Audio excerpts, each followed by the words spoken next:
Assalomu alaykum ijtimoiy tarmoq kuzatuvchilari. Pennas teshki xizmatimiz ham mavjud bizani. Bir satardan qo'yganmiz. Sizda turmayman. Ammo iskomidi. Qolaversa bize işimiz sifatli, konkretli chiqishi uchun metrajni setkadan foydalanamiz. Bir sloy qo'yib turib, ustidan ikkinchi sloyni setkani tartib, setkan üstüne yine bir xatar koyamiz. İşte titreşim vermeslik için, aylık kalmaslık için, porsamaslık için. Bunun yine duruşçayla dışarıda çorlu patolog ettirip üstünden kara kağızı yayılgan. Şunu bile yine onda kağızlar görünüp tuttu. Üstünden pennas teşkisini koyulmaz. İşlerimiz sürekli cevap veremem. Ama gap buluşu mümkün emez. Bir de bizden klientimiz oturtturan narsasi volangir, toprak, samovoy degan narsalardan oturttu. Umuman görüşleriniz mümkün. Ketmedi. Hele bu katman, katsa opşim, perçop,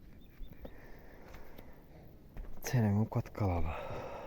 Bizani bina gipsimizde Xitoy paraşokundan faydalanamiz köpük için. Bu işimizi sifatli çıkış için inketler olan oynayduğum vazifam bajarıp beradigan narsa bo'ladi. Kimga shunday xizmatlar kerak bo'ladigan bo'lsa, bemalol aloqaga chiqaverasizlar.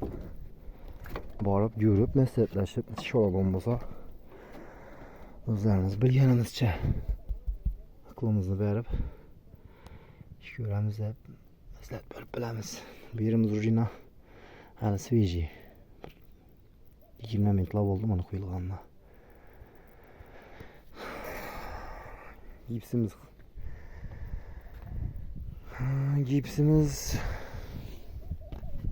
sifatli, acayip Buxoran gipsi bo'ladi.